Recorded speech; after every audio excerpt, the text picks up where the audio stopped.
What's up, everyone? It's Emilio here, and in this video I'm going to talk about 10 side hustles that you could do in the real estate industry. One of the reasons why I'm shooting this video is because I'm actually on my way to shoot some pictures for a client, and I'm just charging a fee for my time to go out there. And then I realized that I've been doing that for a while. I don't make millions off of it or a lot of these side hustles, but I do it because it just provides some extra income. So when I first started wholesaling, I did a lot of these little side jobs to do while I was building out my network for the real estate and doing more deals in real estate. So this video is mostly for people that are starting their wholesaling, learning more about it, building out their network, and still working like a full-time job or even like a couple part-time jobs. Your network is your net worth. So the more people you know in the industry, the more value you could bring to the marketplace, which means if you have a deal you have to sell, there are buyers out there that want to buy. The more buyers you know, the easier it is to sell the property. Same thing with more buyers you know, all of those buyers need services done in real estate. Sometimes they need pictures to be taken. Sometimes as wholesalers, me as a wholesaler, I've paid people to do services for me, and I'm going to cover that all in this video. And if you stay till the end of the video, I will talk about how much I pay for those services or how much I charge for those services, so maybe that'll be a good guide for you. Your market is going to be different than mine, so hopefully this video will help you out. And before we get started with the video, if you could do me a favor, hit the like button. You guys, I'm at 1,972 subscribers. I checked this morning, and I want to get to 2,000 in a month. I think that's like that's like 30 subscribers. I'm not asking for too much. So if you like the video, please hit the like button, subscribe to the channel. I want to start posting these videos to help out those new wholesalers. And also, if you are a wholesaler or learning how to wholesale, please comment below. Tell me what market you're in. Tell me, some of the issues that you're having or questions. I would love to help you, and that's why I'm, making these videos. The first side hustle is, talked about it already, taking pictures. I got my fancy camera here, but before I bought this, I got this on Craigslist like 5 years ago. It's an older camera with a wide angle lens. I think I bought that on eBay. But before, to be honest, I used my iPhone, and I bought some wide angle lenses attachments because I didn't have wide angle lens on Amazon. And now the new iPhones and all the new phones have like wide angle, so I don't even need like lens attachments. The best people to target are people that are out of state. I made a video about how to take pictures. I'm gonna put a link of it right here in this corner. The second is bird dog. So what is a bird dog? A bird dog is a person that actually finds these properties that are distressed. And a lot of the times as wholesalers, we find the properties, but we also have the ability to do like negotiations and sales and contracts and write them up under contract, send the purchase agreement, things like that.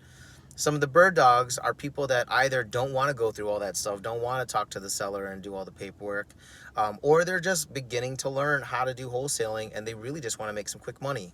So a lot of the times with bird dogs, they are driving around or they're networking within their own network, family members and friends and things like that, and asking like, hey, do you have a house you want to sell? And if they find somebody, they just forward the name and the number to me, and if we close on it, I pay them a fee. Number three is driving for dollars. It's similar to bird dogging, but driving for dollars is pretty much you get in your car and you drive around in a certain area and you find properties that are distressed. Is the roof looking bad? Is there a blue tarp on it? Is the grass really long? So we actually have a very small driving for dollars team. I still drive for dollars. I brought on some more people to cover the city more, and I pay them per hour, and I also give them a bonus. So we use an app called Deal Machine. If you haven't heard of Deal Machine, I'm going to put a link in the description below.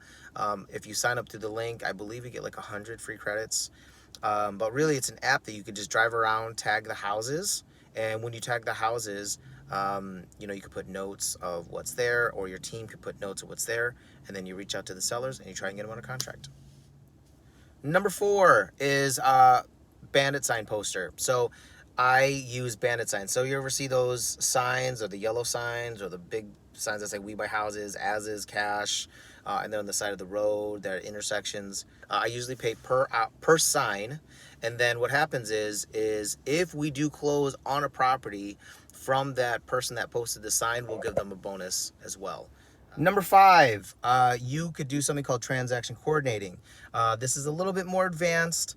Transaction coordinating is the process of getting all the paperwork ready to get the property to close. Obviously, it'll be a little bit more difficult for some of those wholesalers that are just starting off and really don't know the process. Did shoot a video actually about the process of transaction coordinating. I'll find the video, I'll put a link of it up here. But a lot of the times, wholesalers, they're out there trying to find the deals, or they're trying to find the buyers, and transaction coordinating is the annoying paperwork process mess of getting all the paperwork in order, coordinating with the seller, coordinating with the buyer, handling title issues, getting everything in order. All right, number 6. I'm holding my phone, so I can't hold up my fingers anymore. So 5 and 1, 6 is something that I haven't done, but I do pay somebody to do it. Is cleaning houses. We have a lot of rentals. We do also have some wholesale deals where, let's say we want to clean them up a little bit, but we pay our cleaning lady to just go in there and clean the houses. So she has all of her equipment, all her cleaning supplies. She goes in, walks it, gives us a quote, and I just paid her for 3 houses. We had 3 vacancies, and she just cleaned them all to get them ready to either get rented or to get them listed. So cleaning houses, it's, again, I don't do it, but she makes a killing. She's always booked out. Okay, number 7, cutting grass. I just paid a guy to cut like 5 of our properties. We own a vacant lot. 3 of those that were vacant, the tenants didn't cut the grass, and he charged me $35-40 a lawn, and he just got 5 jobs in one day, and I think I found it on Facebook. So that's also another really good side job. Number 8, contractor. If you are good with your hands, which I am not, but you're good at doing small little repairs and things like that, you could be a contractor. Matter of fact, I know a ton of contractors that are very good wholesalers because they have a ton of clients that hire them to fix their properties. So number 9, another way to make money, doesn't have to really do with services, but if you own your own property and you have the ability to do so, you could always rent out your rooms. You could use Airbnb. A lot of people do pretty well with that, and you can have roommates as well, and it's a good way to kind of like make that extra money to help cover your mortgage. And the 10th and final, I've given city tours. So I'll literally just like drive around to different areas. I'll show them neighborhoods because I know the market, I know the landscape, I know where the rents are, I know the ARVs in certain areas. And again, it's good for wholesalers that actually know their market and know where the up and coming neighborhoods are, so you could point those out. All of these services that I've included on this list, all of them include one of the key factors for your success, which is the bigger your network, the bigger your net worth, is you're growing your database. If you have somebody that wants to cut their grass, or you have to clean their house, or you're driving around for a city tour, or you're taking pics for them, they are a buyer, or they might be a seller. The thing is if you start wholesaling, or if you're a real estate agent, it takes time.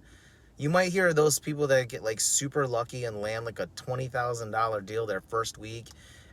And some people I've talked to, they haven't closed a deal in 6 months, and they poured tons of money into the wholesaling and real estate and things like that. And I don't know, I think it would be a good way to just get some extra money on the side. So I said I was going to give you guys the prices. Again, my market, these are the prices for my market. I'm the Midwest. If you're in a area that charges a little bit higher, but I'll give you what I charge or what people have charged me. So the first was photography. I charged $125, and again, it was 15 minutes or 20 minutes away from my house. Bigger houses charge more because of the time to take the pictures. The second is the bird dogging. So with bird dog fees, again, it depends on the spread. My spreads aren't large like if you go out on the West Coast. So usually if like an average is like 5,000, a bird dog fee would be like $250 to $350. Again, depends on the assignment size. If it's larger, like 20,000 or 10,000 or something like that, I'll pay $500 for a bird dog fee. For the deal machine drivers, right now, currently, Gas is fluctuating a lot, but we were paying $14 an hour. We're probably going to step that up to $15 an hour, and the bonus is $100 per property that we close on.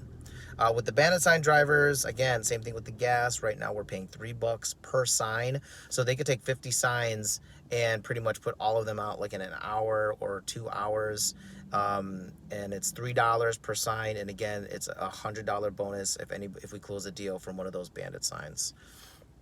I think the other one was, what was the other one? Okay, the other one was house cleaning. So on average, my house cleaner, she used to just charge $200, but because of gas, she charges $250 now. And depending on the size, if it's a really big house, she'll charge up to $300, $350. The city tours, again, like I said, 2 hours, and I charged them $300. Again, if they charged more, I probably would give them a discount. But again, one of the good things with that is like I charge $300, but at the same time, these are like solid buyers. These are people that actually spent the money to go on the airplane, get a hotel ride, check out the landscape. They're not people that are kicking tires. They're pretty serious about it. And the last one was the transaction coordinating. Again, in your market depends. I got paid $300, but I think it was because I helped. It was a little bit more than the average. I know the girl that says she does like 5 or 6, she was charging me $250. I know some people that charge $350, $400, but for much larger transactions. So everybody, thank you so much for watching this video. If you watched it all the way through, I can't thank you enough. Please subscribe to the channel. I'm making more of these videos. Comment below. Let me know if you have any questions. I want to help you out in your wholesaling journey. You know, I'm also still on my wholesaling journey every day, trying to do something new, trying to meet my goals. And guys, thanks so much for watching. Talk to you soon.